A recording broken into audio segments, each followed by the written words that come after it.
Well, hello everyone, and welcome to the Community Marriage Initiative Fund's monthly training event. My name is Katie Ray, and I'm with Marriage Initiative, and I have the privilege of working closely with our wonderful partner cities around the U.S. as they serve marriages in their communities. And I want to thank you all for joining us here today. And before we get started, I'd like to just do a quick recap of our June event for those of you who weren't with us. And I know that we also have it recorded online, but I know things come up. So just a quick recap. So last month, we really focused on supporting the growth of marriage ministries in churches. And we heard from our friends in Fresno, California, Dave and Cheryl Belden, as they spoke on supporting pastors in different capacities, as well as training lay couples and churches to really help take some of the burden, some of the overwhelming task off of pastors and other church leadership's plate. We also heard from our friend Ted Lowe, where he spoke on the state of marriage and what the church can do. And then we also hosted Dennis Stoika as he presented on the importance of vision, skills, and support in marriage ministries.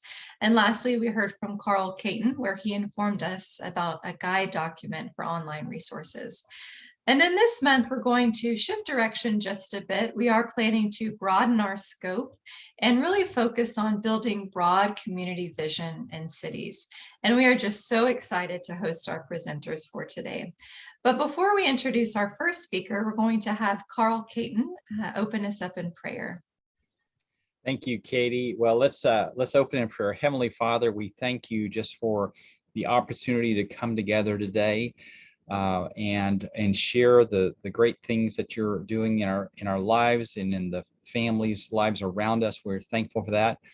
God, thank you that tomorrow is my 39th anniversary, and you've given me a wife that is just so amazing, and who every day I look forward to spending time with her and being with her. What a blessing that is. And as Tim Keller says, outside of a relationship with God, marriage is the most profound relationship there is. God, we thank you for what this marriage relationship is. I just thank you for just the amazing people who come together on this call, for JP, who's joining us today, for the incredible things he's doing around the country.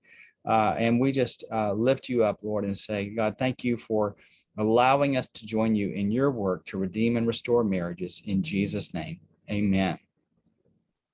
Congratulations. Thank you for your words, Carl. So first on our agenda for today, we have JP DeGance, and JP is the co-author of the book Endgame, the Church's Strategic Move to Save Faith and Family in America. And JP is also the founder and president of Communio, which many of us are familiar with on this call. And Communio is a nonprofit that consults with churches, really equipping them with proven strategies and technologies to solve our nation's family and faith crisis. And this initiative was originally incubated as the Culture of Freedom Initiative at the Philanthropy Roundtable, where JP served as the organization's executive president. And the initiative raised and spent $20 million over 3 years in 3 different states, really seeking to identify the most effective strategies to boost marital health and family stability. And the experimental initiative worked with an ecumenical network of churches and drove down the divorce rate by 24% in Jacksonville, Florida. Since then, JP has led Communio to partner with churches across the country to help strategically design and run their own data-informed full circle relationship ministry. JP is also a husband and father and lives in Virginia with his amazing wife, Christina, and their 8 younger children. So welcome, JP, and thank you for being here with us today. Hey, thanks so much, Katie. Really awesome to be here. And Carl, thank you so much, guys, for having me. You guys, it's humbling to be with such an awesome group of folks who are so both knowledgeable and focused on such an important issue as marriage. And so thanks for being here. I was Carl, and I think asked me to kind of give a vision level talk on how we cast vision with churches and also with business leaders. And so I'm going to share my presentation there. And let's see if I can share my screen. I'll go ahead and try that. Here we go. Hopefully it is. Let's see. Can you guys see my screen yet? Let's see. Katie, are you seeing anything or? I see a white Okay. background. I did see something shift Okay. over to you, but Is it now? I'm now on. I'm now. let's see. Do you see? What do you see now? You don't see a slide, I'm guessing. No, and we had this issue last month, I remember. If You see this, I don't know what this slide is never, this thing has never popped up. Hold on, let me try it one more time. you can also send it Oh, to. I know what I did. Or I know Okay. what happened. Let's see. This should, in theory. There we go. All right. Perfect. We can see it now. You know, technology, it's amazing. I know. All right. Well, so I'll just jump right in and my understanding, Katie and Carl, I have a bit longer time than at first we thought. Is that correct? Yeah, I wouldn't worry about the time, anywhere between 20 and 30 minutes. Okay, great. And even if you go a bit past that, that's fine too. So okay. you have the floor. Awesome. Thank you so much, Katie. Well, all right. So I often note to folks that few people are more surprised to know that I'm an expert on sometimes viewed as an expert on the topic of marriage. Few people are more surprised than my wife to hear this. I'm glad she's not here to sort of look strangely at me. But I start with a little jest, of course, because you guys know this is a really incredibly important issue, right? I think if you look around us at what's going on in the world, setting aside the foreign policy issues that are really significant, look at what's going on in our own communities, right?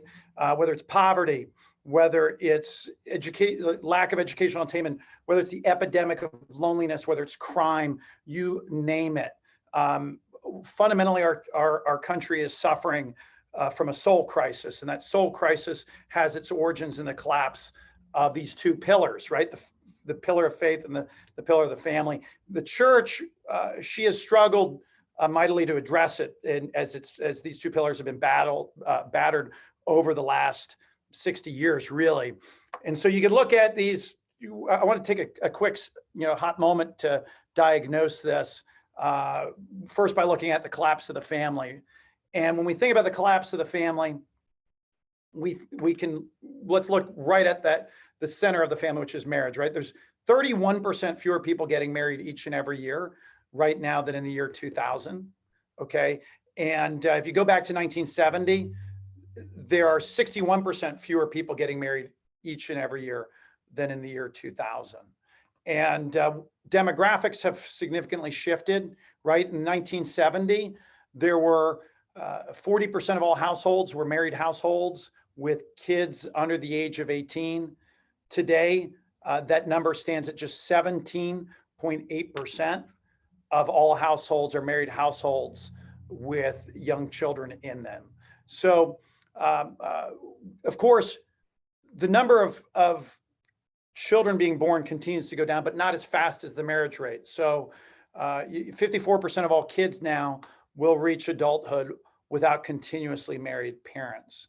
And I'd like to start here because the crisis of marriage is both in the health of our existing marriages, but we have to arrest the decline itself of people wanting to get married and choosing marriage, right? A great marriage, Carl's great marriage began years before that wedding day 39 years ago. All of our marriages started before that in our own human formation, right? So then let's look at the collapse of faith as a separate issue or separate pillar, right? For the first time in Gallup's 87-year history, a majority of Americans said they do not belong to any house of worship, okay? To put this in perspective, in the year 2000, 70% of all Americans said they did. Today, it's 47%, right? So that what we're experiencing, that's not a 23% decline, that's a 23-point decline, Or what we're experiencing right now, if it feels like a cultural revolution, it's because it is a cultural revolution that we're seeing. And there's a saying that you guys have probably heard, that marriage civilizes men, and I know Mrs. DeGance agrees with that comment. And if that's true, that means demographically speaking, we've never lived at a time in our nation's history where there are more uncivilized men walking the streets of our communities. Okay, so if you want to understand and capture the attention of folks concerned about fighting the great challenges of our society right now, there's no better place than to focus there. Now, I just also noted about the collapse of faith practice. Okay, great guys like Brad Wilcox have written a bunch, and Mark Regnerus are friends of mine who've written amazing stuff on the collapse of the family, what's at its roots. Lots of great social science has been written about the collapse of faith. Guys like Tyler Vanderweel at Harvard comes to mind as really a phenomenal one. What you guys already know on this call is that these are not two separate crises. Okay, the challenges, they're addressed as two separate crises. This is one crisis. Okay, one of these two pillars is falling into the other, causing the collapse of it. And that is, the collapse of the family is at the core of the collapse of faith. Okay, and by saying the collapse of the family, I want to be super emphatic here. It is the collapse of the two-parent married home. Okay, that is what I mean by the collapse of the family. The disintegration of it as a norm is causing the collapse of faith practice. It's causing the proliferation of poverty. It is causing, it fuels our prison population, the epidemic of loneliness, you name it. Okay, so before going further, I think it might be, I want to share a little bit of my heart and why this is so important to me and why I've gone on this personal journey. Okay, I grew up with amazing parents, family. I was number 5 out of 6 kids. Mom and dad loved our Lord very much and motivated me on the life issue. I came to DC, like a lot of young idealists, to try to save America by focusing on politics. And then after I solved that problem, I said, let's go do marriage. Just kidding. No, I started realizing that started realizing that what was going on in politics was oftentimes, not always, but oftentimes downstream of what was going on in the culture. I had an oil guy from Texas told me that trying to change the country by focusing on politics is a lot like trying to change the weather by playing with a thermometer. And I think there's a lot of truth to that. 14 years ago, my sister's family failed. And she, like a lot of folks who might experience abuse in their home, kept it from everybody. And so we didn't know what was going on until we learned that she was homeless one day. And she had 4 kids, 10, 11, 14, and 15. And she asked my wife and I to take in her 4 kids. And my wife and I had 3 of our own at the time, under the age of 3. And I wish I could tell you I was like all in from the beginning. It was my wife who wasn't blood relation to my sister. And they came up on she bought Amtrak tickets. She picked them up from the Quantico train station. And we saw and experienced what happens when kids have the woundedness and the wounds from the failure of a family in such a terrible way. And God started working on my heart and redirecting my steps. We had a couple friends at our church who had all the right externals, right? They had beautiful, big families, lots of kids going to very faithful Christian colleges. And within about 18 months, there were 3 divorces in our church. 2 of them, the husbands just vanished. And folks didn't understand why. And so my wife and I, we started asking questions of what would it, certainly we could do something in this area. And it became clear to me that, and I felt called to use a lot of the experiences that I had had and work experience, professional experience in the political and public policy world, baptize it, sanctify it, and try to bring it into service of the church to affect marriage and the family. I started working with my good friend Dennis Stoika, who you guys know, and it started me on a journey that it started the Culture Freedom Initiative and eventually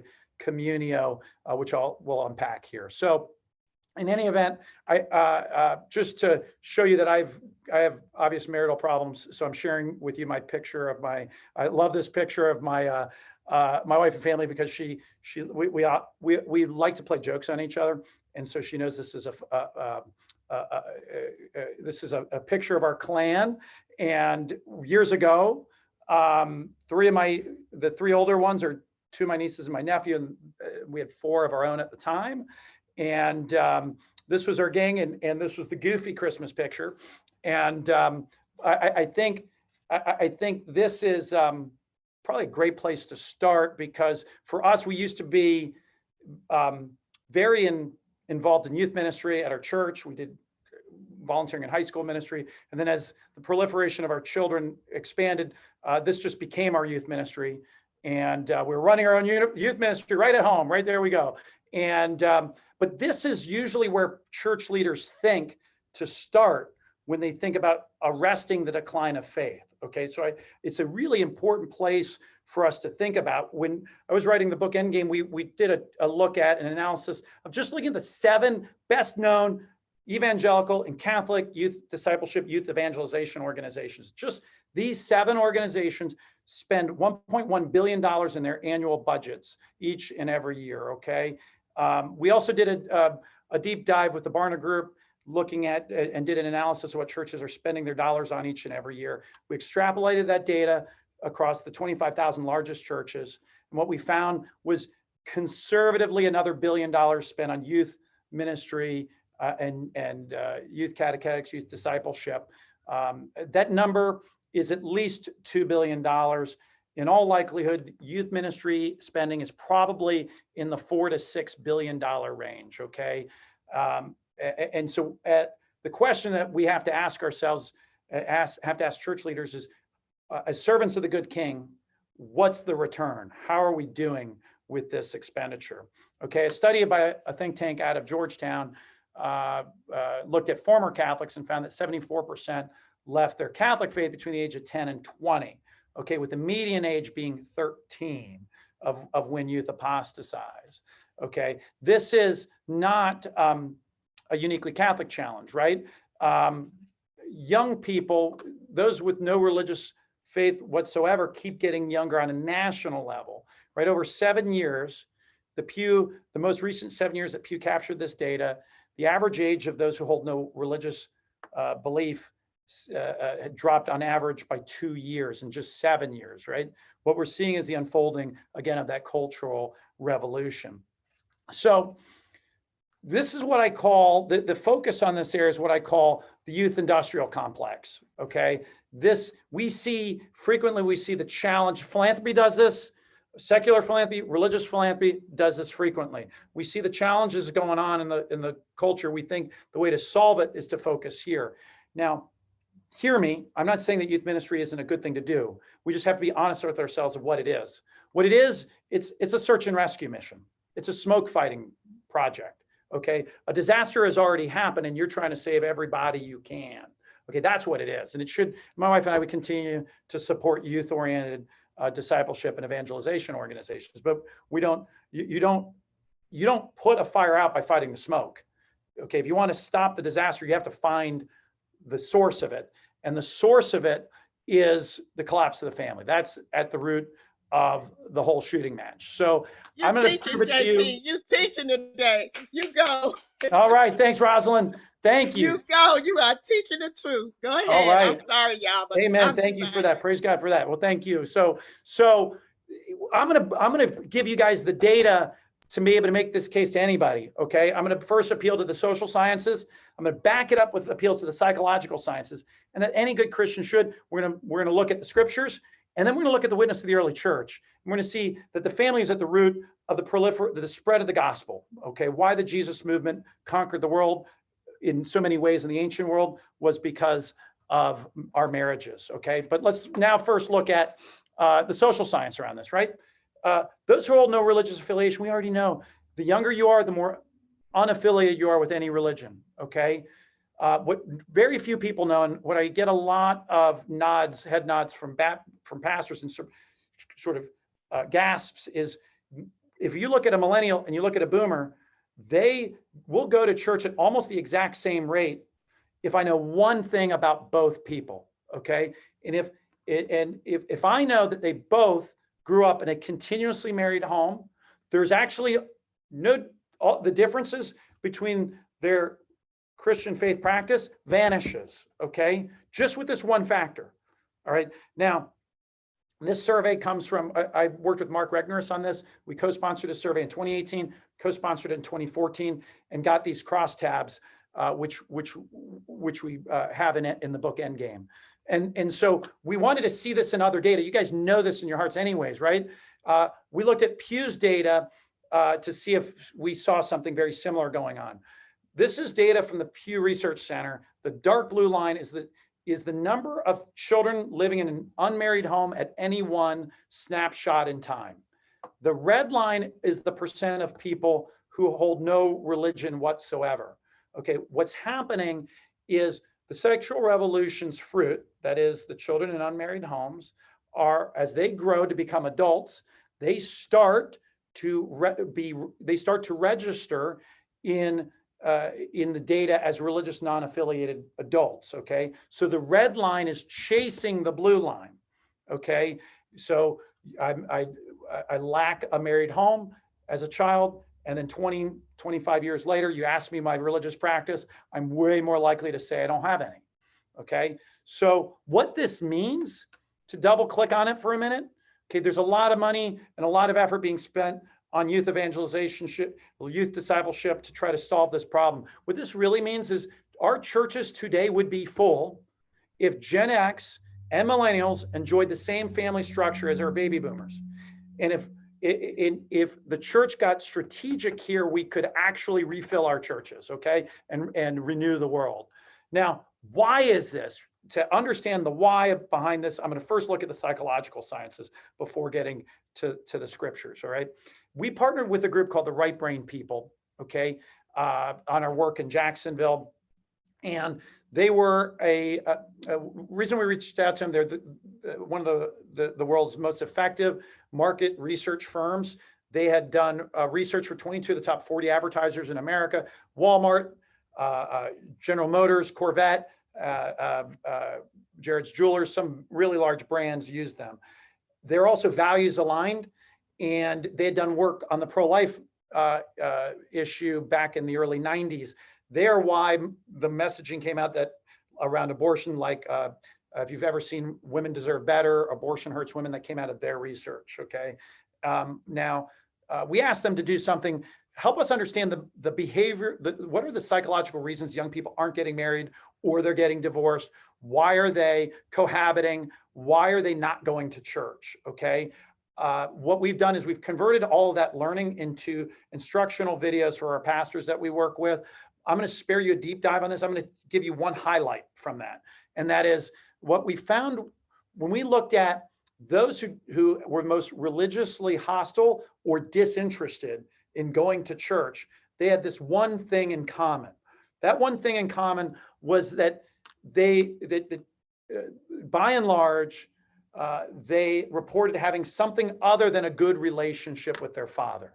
Okay, that is the most common thread that came up in the data around those uninterested in going to church. Okay, now when we saw this, we started to try to look at other data on this. I got to know Paul Vitz, who was a former atheist, psychologist from NYU, who's founder of Divine Mercy University. We got to know Paul because when our nieces and nephews moved in, he was running a grad school in our area, and they had a great externship program, so we could get our nieces and nephews some help at a cost we could afford.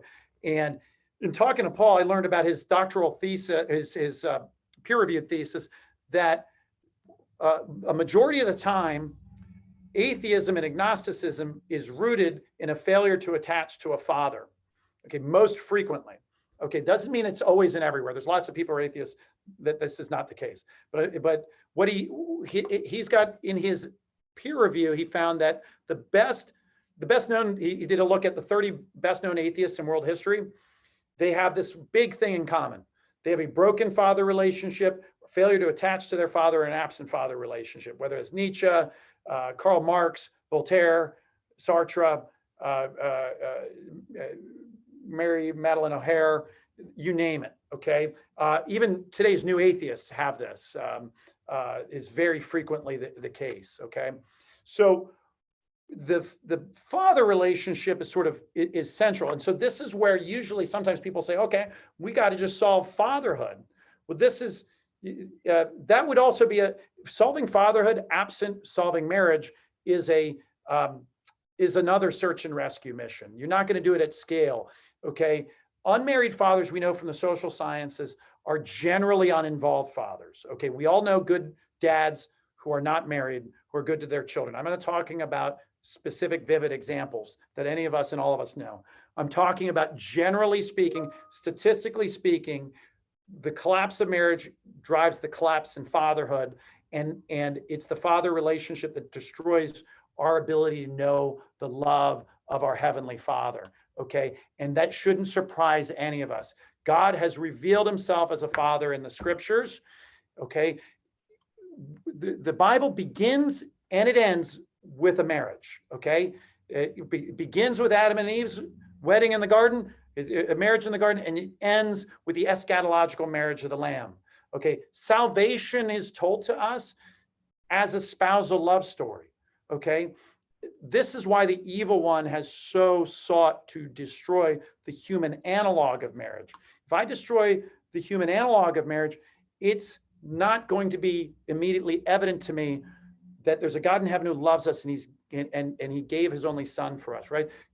We see this in the Old Testament from Isaiah to the Songs of Solomon, to the Psalms. We see this in the New Testament, the spousal love story in Corinthians, and we see it in Ephesians, right? It's interwoven throughout, okay? So we shouldn't be surprised that the breakdown and the collapse of marriage and the family leads to the breakdown and the inability for us to really have a deep and abiding faith ourselves, right? And this was certainly the case in the early church, okay? Rodney Stark, who wrote this book, Triumph of Christianity, as a secularist before becoming a Christian, chronicles the social science around how Christianity converted the ancient world. And you're looking at, you go back to the ancient, that first and second century world, to say women were second-class citizens in that world would be an insult frequently to second-class citizens. They had no legal rights. Women were baby girls were so frequently killed at birth that there were historians estimate there were 160 men for every 100 women because of how little they were valued, okay? This is the milieu that the apostles brought the message of the gospel into, right? So when Paul writes in Ephesians 5 to be subject to one another out of reverence for Christ, we lack the historic context of the cultural dynamite, that the radical equality of dignity that marriage, that Christian marriage was, what it really meant in the ancient world. Women flocked to Christianity. Our marriages were a light to the world, and men and women wanted it. They wanted what Christians had, and it was a huge part of the conversion of the ancient world. So, my friends, I want to emphasize the family is the fire. There's a lot of things that are important. A lot of things are important to me. Nothing else will matter if we don't put this fire out. No other investment. If you walked outside and your neighbor's house was on fire and you ran over to help, and your neighbor is standing there and saying, I'm thinking about putting in a swimming pool, maybe, in the fall, I think we'll maybe start the building on our swimming pool. You'd think he's a madman if he's talking about expansion of his house, if he hasn't put the fire out. You got to put the fire out first. So this is the great opportunity here. And so what are our churches doing right now to stop the collapse? Right now, at this exact moment, the answer is not much, okay? In our Barna data, 85% of all churches in America report spending nothing each and every year on marriage and relationship ministry, okay? That doesn't mean 85% are doing nothing. We found maybe 28% of churches are doing something substantive. A lot of them are doing it without spending money, but you value what you spend your money on, okay? And if we're spending no money here, then how much do we really value it? Okay. And that needs to be, I bring that message to pastors, to bishops, that on one side, we have a cognitive disconnect. We will say things like, this is the most important thing. I agree. Well, pastor, what are we spending then? It's the most important thing. Let's look, where is it lining up? Okay. So we have to be bold in this. And let's think about this. In every town, in every community across America, there are hundreds. If you think about it, you added it all up, hundreds of billions of dollars of brick and mortar assets, of human resources capital sitting on the sidelines, ready to get involved in this fight. Okay. Within these churches, you've got volunteers, you've got staff, people who could be marshaled into this fight for the family, this battle to save the family. We're sitting on the sidelines. In a certain way, it's like we're wondering why our team's getting blown out. We're getting blown out. Turns out we didn't get out of the locker room. We're sitting in the locker room wondering why the score is so lopsided.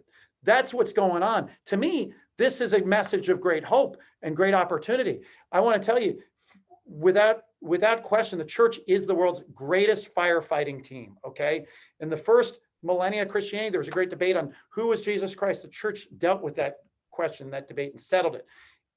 In the ancient world, I don't know, this is probably a hard thing for you guys to even imagine, but imagine a time where there were plagues or some sort of great pandemic. Like maybe you can imagine that, but in the ancient world, you had these great epidemics that spread in ancient Rome. You had a smallpox outbreak, and what happened? It was the Christians who ran in while the pagans ran out. The Christians invented the hospital. The Christians loved one another and helped take care of one another. And historians estimate that Christians survived the ancient plagues at a 65% higher rate. It was the hospital that we Christians invented the hospital. Alcoholism was a widespread problem in America. Tocqueville wrote about seeing 7-year-olds stumbling drunk in the early 1800s in America. Another early American historian said, Americans drink from the crack of dawn until the crack of dawn. That the average American drank 1,500 milliliters a week. That's a handle and a half of pure grain alcohol each week in the early 1800s. By the 1870s, that had dropped by 70%.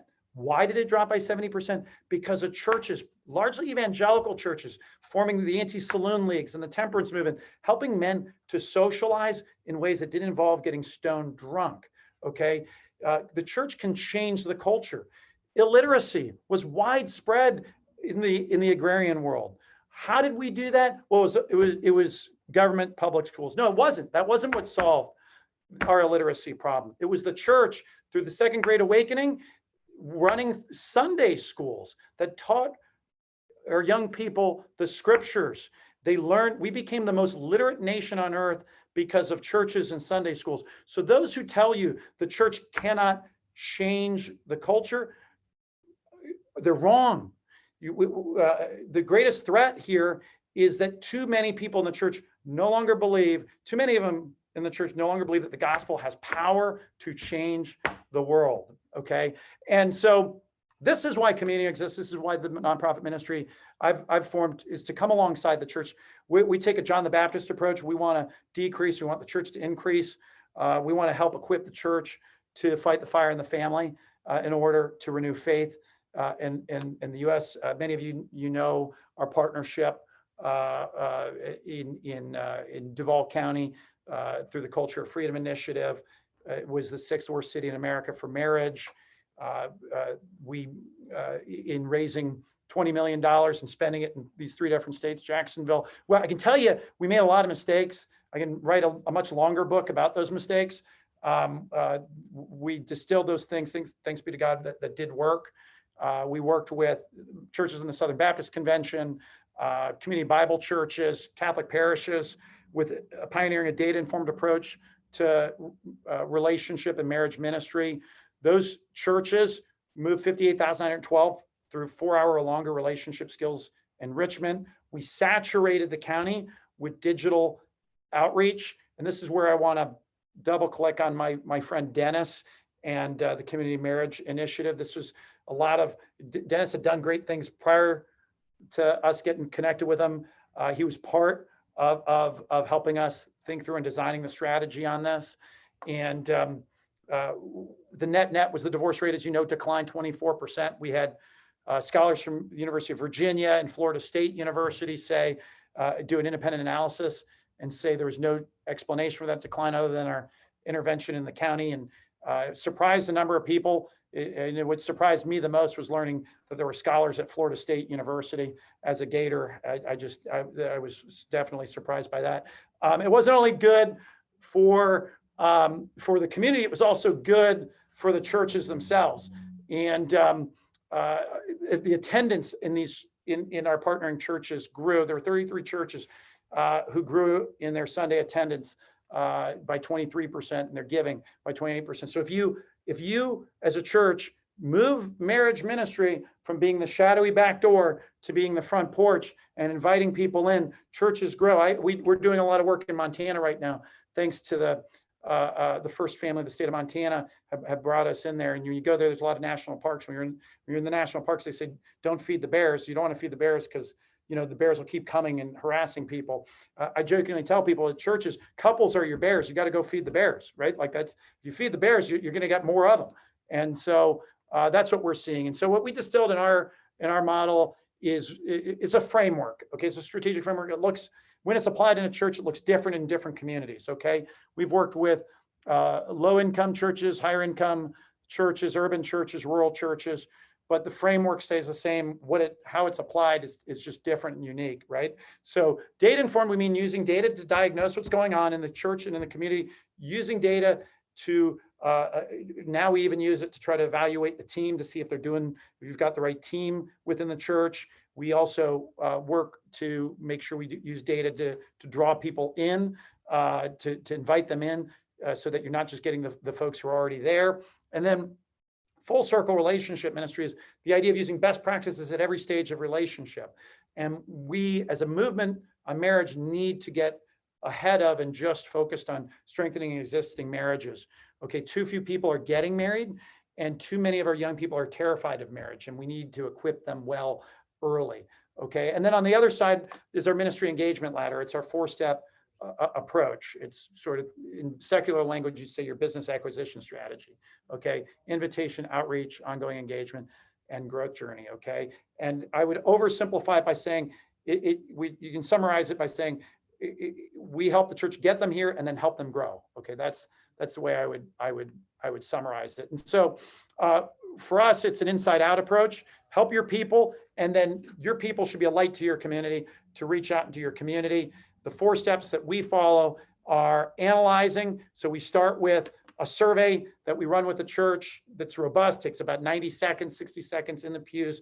People answer it. We use model data. We have Community Insights, there's 258 million Americans over the age of 18. We have a database with 257 million of them. And we can do an analysis of those in your pews and those in the community. So you know what the felt needs are and who to invite and how to invite them. And then we help the church set a breadth goal and a depth goal. Breadth goal is, the pastor's heart is, let's get more people here to meet Jesus. So we want to grow the number of people showing up on Sunday, and we set a quantifiable goal. And then the depth goal is let's move a quantifiable number of people through 8 hours or longer skills ministry. That's the measure that if you do that, inoculates a marriage from divorce. We want to make it normal for single people to invest in relationship skills, so you just have good friendships. And not every single person is going to be called to get married, but many will. And we can make their relationships healthier as a result. We work with the church then to create a written plan for the next 12 months to reach those goals. And then we walk alongside the church on implementation. Okay, our team meets with them either weekly or twice a month to make sure they're following their own game plan to help hold them accountable. We worked with the largest evangelical church in Pennsylvania, 15,000 members.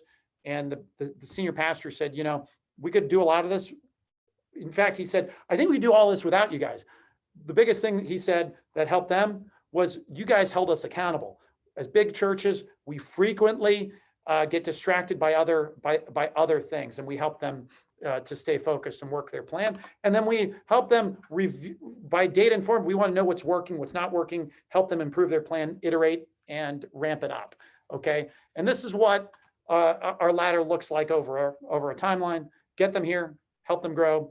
Okay, you see on the outreach, we provide a whole suite of marketing services ahead of an outreach event. We typically do 3 outreaches with a church a year. We help them design ongoing engagements, and that skills-based, we want them to pick great stuff like Adventures in Marriage as an example, or in Kansas City, we just started an archdiocesan-wide initiative. We're gonna be working with Evermore in Love, which is a phenomenal skills-based resource.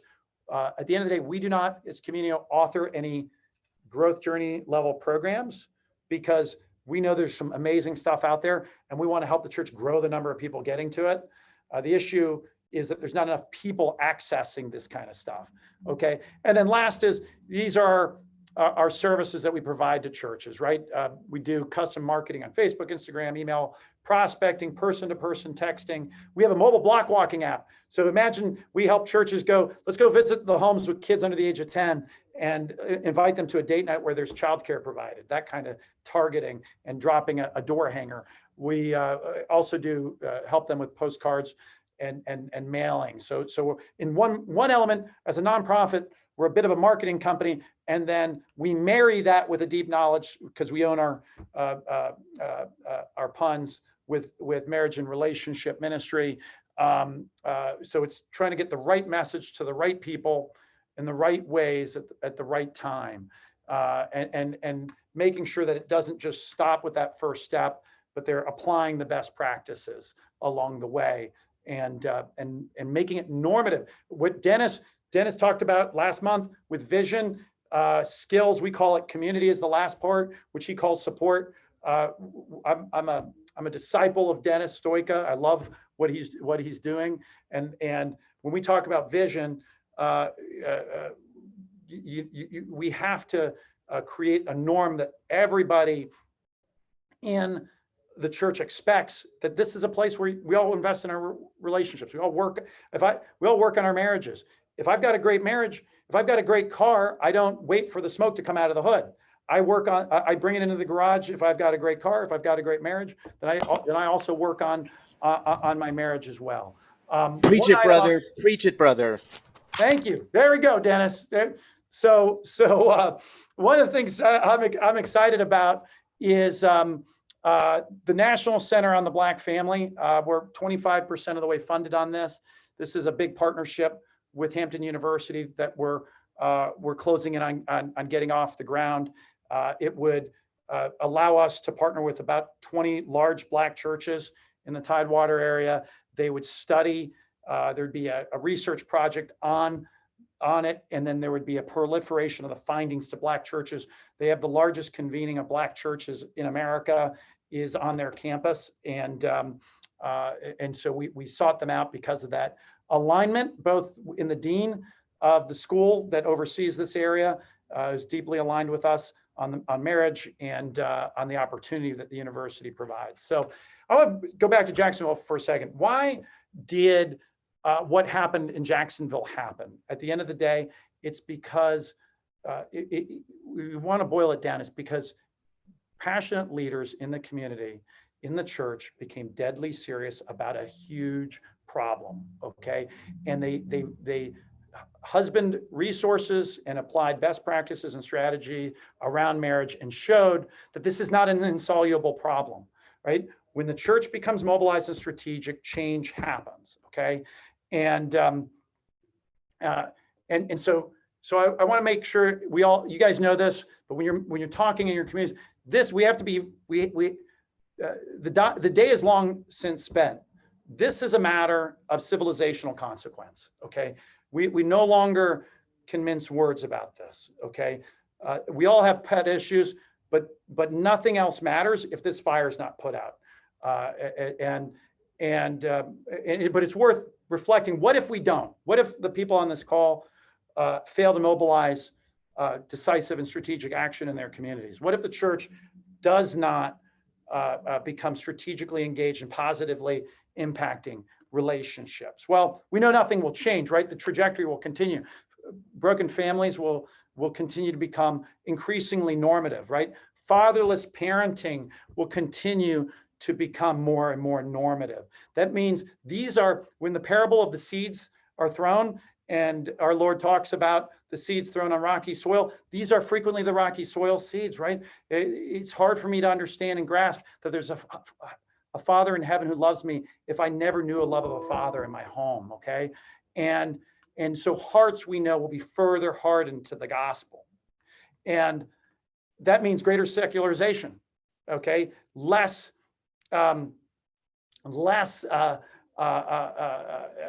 individuals will understand the gospel and understand the heart of Christians. We will be further dehumanized, and there will be increasing totalitarian enforcement of the law against the gospel. That's what this means, okay? In no uncertain sense, our future, if we fail, is one of persecution, okay? And we can't fail, okay? And I want to say as encouragement that the church, she has the answers. The church can answer the challenge. She's done so, as I noted, throughout her history, and can do so again. We, all of us, are the church, okay? We don't need to wait for permission to do things, okay? There's so much that each one of us can do. There's so much that we can do to be a herald in our own community, to call our church leaders to task and to action. So knowing what we know, okay, how will each one of us answer the challenge, right? To much whom is given, much is expected. So how will we talk about this in our own families, okay? When I talk to parents, the question is, how often do I talk to my kids about getting good grades and getting into the great college and getting onto the right travel sports team, okay? And then add up all those times, and then how often do I talk to them about the importance of discerning a good spouse and following the right cadence of forming a healthy relationship, okay? There's few ways that we can help our kids more than by helping ensure that they couple up well. The first time to talk to them about dating is not when our daughter brings their boyfriend Viper home, right, on the motorcycle. Okay, we should be talking long before that. In our own churches, what are we doing? Okay, are we asking our pastors are we letting our pastors know that we're here, we can help? I'd like to host a small group on marriage. I'd like to bring and help with the launch of some skills-based programming and ministry here at the church, okay? In our own communities, are we helping our churches reach out to the community and drawing folks in so that this doesn't become, you know, some hidden knowledge, some Gnostic idea that only the Christians have good marriages? No, this marriage is God's gift to the world at the very beginning in the garden. So how are we helping draw folks in from our communities? So I will say that I've shared, certainly, you know, we should approach this problem soberly. We should recognize what is at stake, but we should be joyful warriors, okay? This is the greatest battle of our time, and we should understand that God has found us worthy to be in this battle, to fight and save the family. I thank you for engaging in this battle in such a meaningful way, and I'm honored to be fighting it alongside you. So I thank you, and I'll pause there and take any questions. Well, thank you, JP. My goodness, we are so grateful for you. And I tell you what, it's been such an honor to know you and just see how in every part of your life, you've got this incredible integrity that where in your personal life, in your ministry, in every part of your work, you're this same man. So we are so grateful for you. And goodness, you have crafted some amazing language around all of this. You're giving us some incredible insight into your thoughts, and you're such a tremendous thought leader. I know that there's folks are going to want to ask you questions. Can you stay with us a little bit longer? Yeah, I absolutely can. And I'm glad Dennis, thanks for being such a great point of the spear on all these things on marriage. And thanks for, anyways, I just wanted to, I'm glad Dennis, I wasn't sure if Dennis was going to be able to join us. Great that he's here. Well, and I got the biggest chuckle about bringing her boyfriend Viper home. So that's great. You even entertained us. Katie, why don't you facilitate some Q&A? Is that okay? Absolutely. And so what we'll do, if anyone has a question, if you could just raise your hand virtually, and I will try and get to you in the order as called, and hopefully we can get all of the questions answered. So if anyone has any questions, and if you should be able to raise your hand on the bottom left, there's a little thing that you can click and I will call on you. So it looks like our first question is Kresha in Oklahoma City. Kresha, you can go ahead. Hello, JP. This is all such great information to swallow. I couldn't write notes fast enough, so I do hope we get a chance to see the slides later. I am curious and intrigued by everything you said, but especially of course, the National Center on the Black Family. I know you're just getting started on that. I just wanted to know if you have a vision of continuing that same concept with other cultures. Yeah, that's a great question. In Phoenix, the need to do it came out of when we were in one of the places we focused was Phoenix, and there was a large Mexican American population, as you know, in Phoenix, and we had a great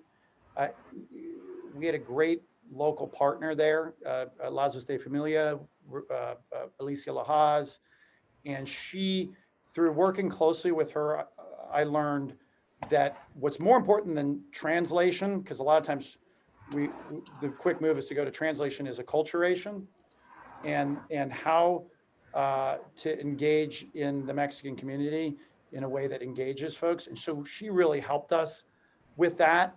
And we had I know to think through how to acculturate a methodology into the Black church we knew was a huge priority. Anytime there is a community that we have a gap to fill, we would like to find ways to acculturate there. It may look differently than doing the National Center that we're doing at Hampton, but the need to acculturate is not unique to any one community. I think you're spot on. It's a need. Like we learned, I'll give you a for instance. We learned from working in Phoenix that if you're working with this was Alicia who's worked with, I'm just repeating stuff that she shared with us. She said, working with, when you go at an Anglo church, she said, if there was a couple who walks out and I were to approach the husband and say, what a great thing that you were able to be here and share in the small group some of the things that were on your heart and what your concerns were and some of your feelings. She said that might work fine in an Anglo church. She said, if you do that, this is her, not me, saying if you did this in a Mexican American church, right, at a Spanish speaking church, that's going to cause the husband never to want to show up again. She said, encouraging and being supportive of the husband's leadership, say, hey, it's great. She said, an approach that says, it's so great that you're here and take your leadership in the home so seriously. That's great. Now, the substance was the same, but how you said what you said was different. And she said, so we learned all sorts of insights, a bunch of different insights. So what we need to do is figure out, I said, I'm excited about it. Excited about what's to come. And as there's other communities we want to expand our work into, we know we'll need to find ways to acculturate. I didn't mean to filibuster. That was excellent. Thank you so much. Thank you, Kresha. And Rosalind, I think you are next. You can go ahead. Hey. Yes, hey, Rosalind. Yes, sir. Thank you for being my biggest cheerleader on the call. That was great. I'm loving Mr. JP. I got your book, The Ellises Sent Carlos and I. We're in Chattanooga, Tennessee. Oh, very cool. In God's country. They call us the Bible Belt, and I'm trying to make us live up to it, okay? All right. All right. That is great.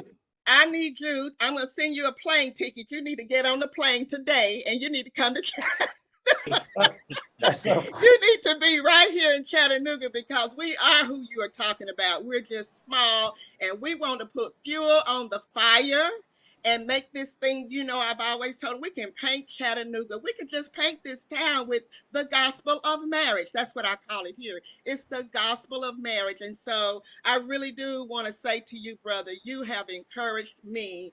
And it's almost like God is bringing us full circle. We've been on this valley, on this road. Sometimes it's a valley. We've been on this road since 2005 as far as 501c3. But my husband and I have been involved with marriage ministries in the church, two pastors, two couples in the church for probably almost 40 years. oh, that's And awesome. it's so good to see that God pulled you out of Washington and brought you into his vineyard, because I agree. We are the resource that the world is waiting to see. So just want to thank you so much and say we really would like to have an audience with you. What we have not been able to do here is measure our success. We haven't had the staff nor the funds to do all the stats that you've done. And we would love to see how God has impacted.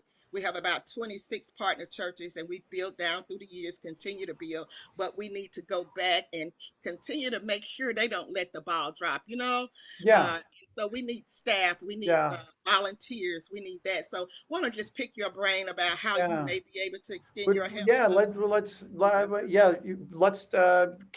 schedule a time to Let's do. connect. Would love Let's to just hop on a Zoom. You guys, there's some amazing resources. I mean, First Things in Chattanooga does great stuff, and working what you guys are doing. I'd love to see how I'm sure there's ways that we can be helpful. Would love to be, and that's awesome. Okay. Thank you, Rob. Okay. All right. We'll get your information and reach out to you, and we'll get a date. Thank you so much. God bless Yeah, you. thank you. God bless. That's awesome. Thank you, Katie. Thank you, Rosalind. Are there any other questions for JP, or any comments or thoughts or Metaphysical anything anyone has on their mind? Well, let me jump in, if you don't mind. JP, I really want to acknowledge how well you've continued to refine and improve your message. Thank you. I've seen your presentation a number of times over the years, but every time I do, I'm impressed. But particular today, JP, I can see that you've really continued to pour into it and put together just a top-notch presentation. And it's one of the things I've really admired all the time I've been working with you at Kofi, is that the quality of your presentations, of your material, and that's really great. So thank you. Thank you, Holy Spirit, for continuing to inspire JP. Praise God. Thank you for your obedience to his calling. Thank you. No, it's just humbled by. I feel like God has gave me some really unique. There's a lot of things I'm really bad at, but God has given me some good life lessons that I feel like have equipped me well for what I'm doing right now, and I feel really fired up and I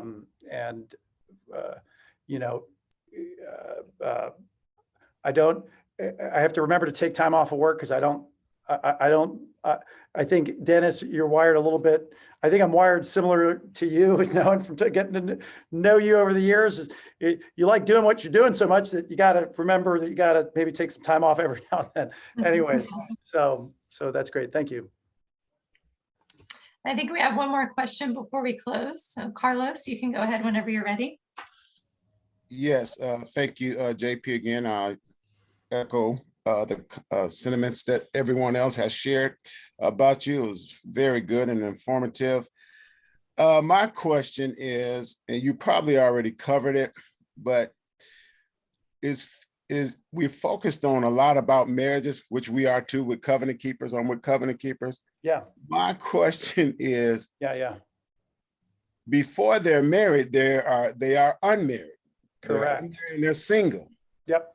So how much time is really focused on the unmarried and single? Because before they're married, they're unmarried and single. So if if they don't have a good relationship being unmarried and single, those two people getting together, that's who makes up a marriage. Then that's what, if the relationships are not well, that's when you end up with divorce and things like that. So Totally.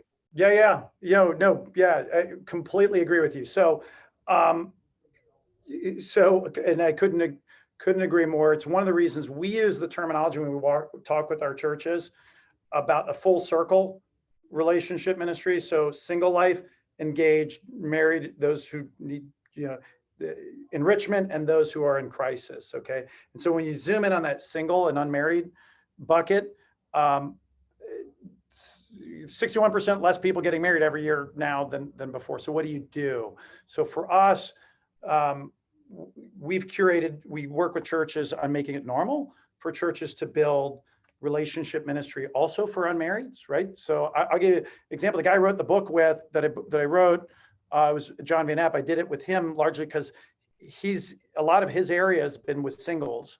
And so the RAM series, as an example, is a phenomenal church-wide series that allows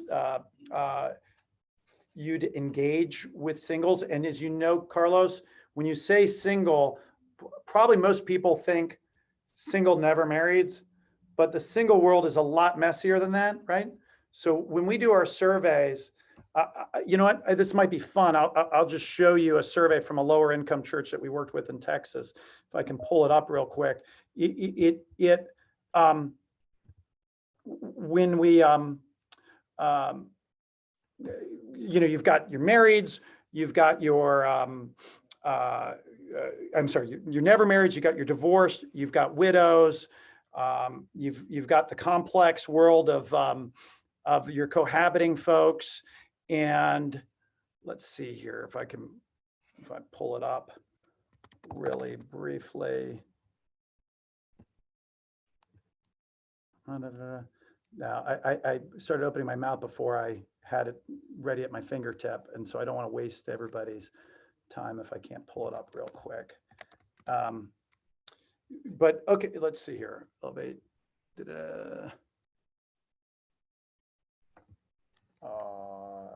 So one of the big things that when we work with a church, Carlos, that gets the pastor's heart is to know the hurting within the singles.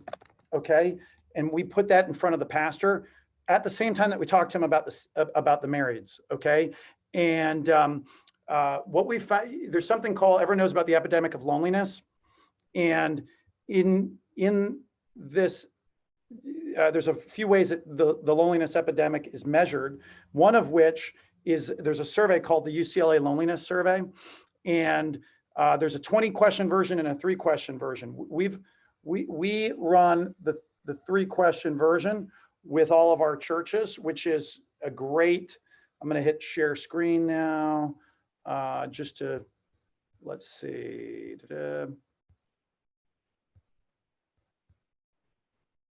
So this particular lower income church, okay, this is a mostly Hispanic church. I'm going to try to, let's see if I'm increasing the vote. Okay.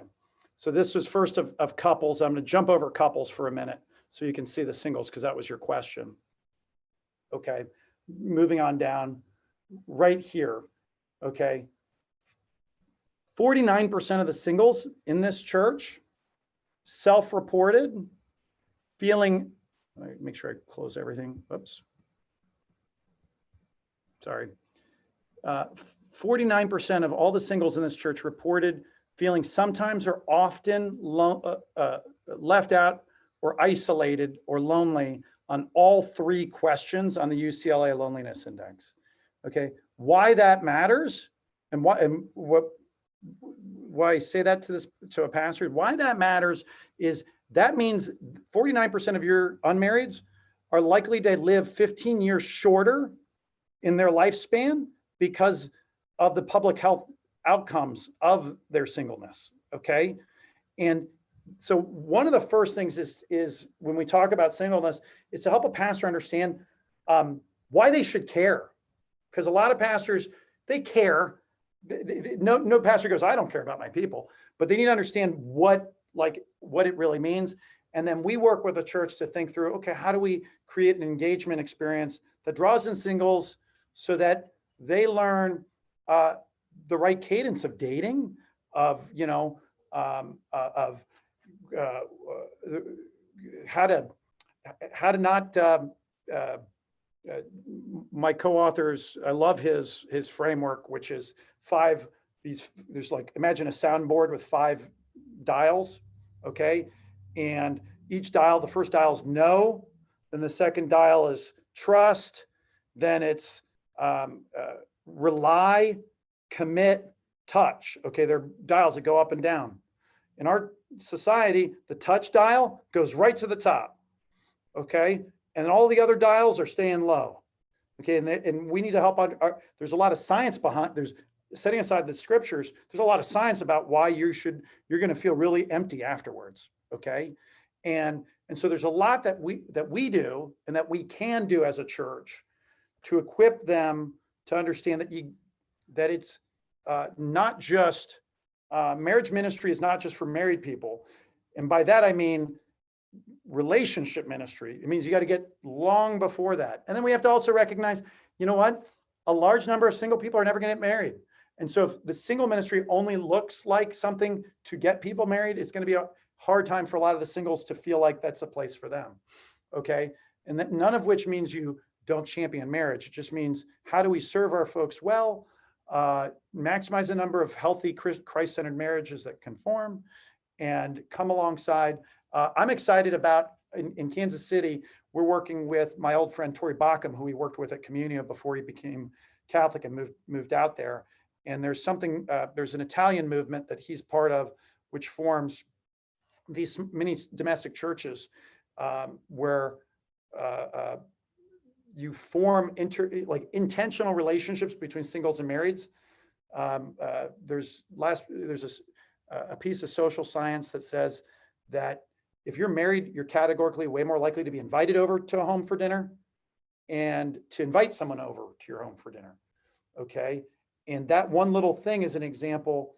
The more times that you get invited over to someone's home for dinner, there's a lot more social capital that comes from it. You're less lonely, you're less isolated.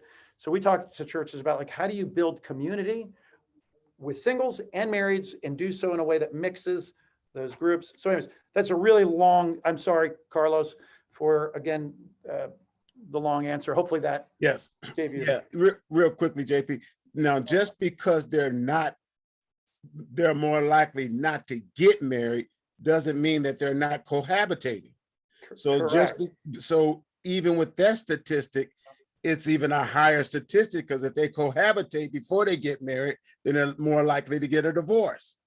You're absolutely right. This particular church, so when we do a survey with a church, we ask them, which of the following best describes your relationship? So we know quickly whether or not they're single or married. And so in this church, 80% of them were married, engaged, seriously dating. This is the second highest number that we've seen a church self-report as cohabitating.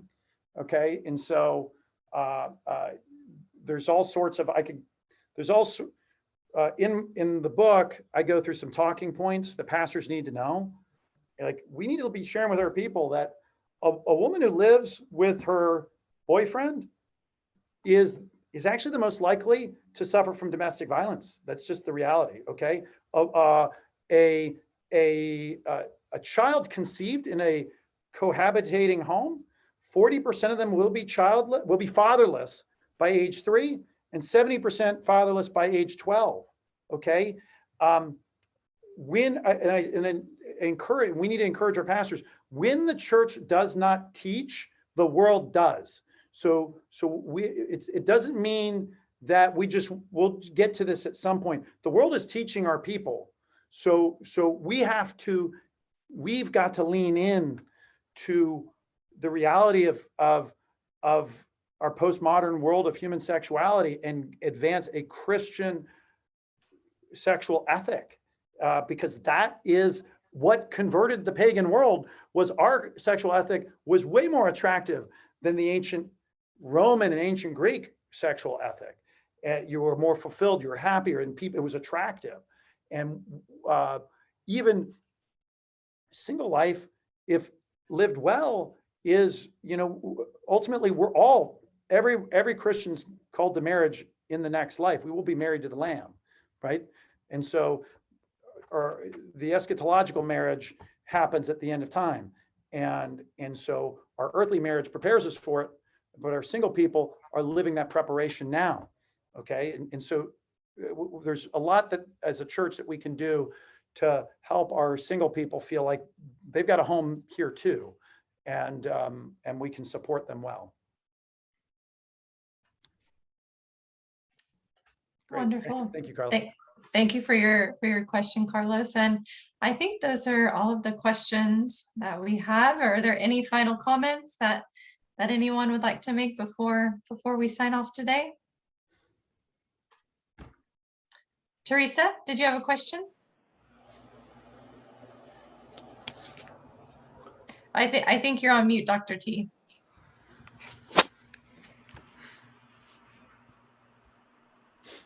Thank you. I was on mute. JP, I'm just curious, what would you recommend as the best resource that you provide? Like a book, perhaps? What would you recommend? Well, someone would get mad at me if I would definitely buy Endgame.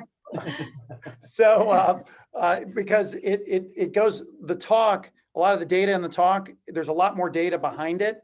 If you want to be able to pull out real key data points, you'll be able to do so from the book. We go through a strategic framework that any church can apply.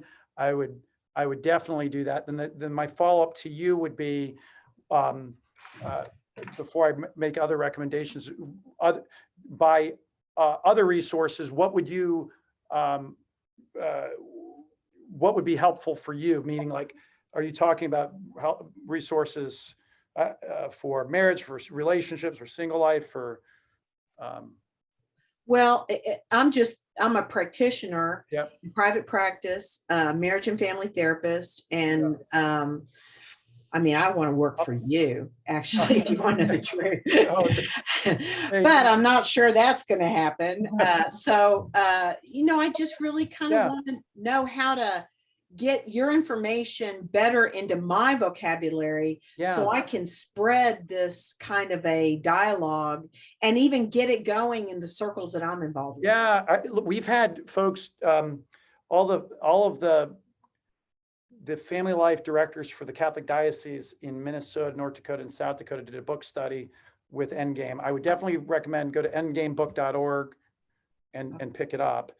Endgamebook.org. I would definitely do that. I would also say my co-author's book, How to Avoid Falling in Love with a Jerk. It's not written, he's writing for a secular author. So there's nothing, he's an evangelical Christian, but he makes a very science-based argument. It's a phenomenal book. I just did it as a read aloud to my teenagers because I know they won't actually read a book that dad gives them. So I just make them listen to me read it. And my daughter, this is super high praise. My daughter, who's 14 and has sat through books I've read, she goes, that one was actually interesting. So that's like, her, telling me it was the greatest thing ever. So that one, a lot of what he has in there is in section 2 of my book, but he unpacks it a lot more. And as a marriage and family therapist, I think a lot of the principles in it will be really helpful for parents, because we need to, as parents, we need to teach, because the world is teaching our kids what they should be doing on sex and marriage. And we need to do it from a very, very early age. Thank Wonderful. you. Thank you, Dr. T. Lisa. I think that closes our Q&A, and thank you again, JP. We are so honored to have you here with us today and for you to share all your insight and wisdom with us. So again, thank you. Thank you so much, Katie. Thank you to everybody for putting up with my way over time. I didn't realize I had all the intentions to do this in 30 minutes, and I'm embarrassed to say that I missed that by like 50%. So I'm sorry. No, we were happy to have you and happy to run over. And I do want to say a big thank you to our speakers who we didn't get to today, Bob Rauscher and Deanna Sanchez. We will certainly be hearing from them at one of our future trainings. And then lastly, I will be posting the recording of this training event on Marriage Initiative's YouTube page later this afternoon. So you can go back and watch it and share it with others. So with that, I will bid everyone adieu, and I hope that you have a wonderful weekend, and we will see you all again here next month. Have a wonderful weekend. Bye-bye.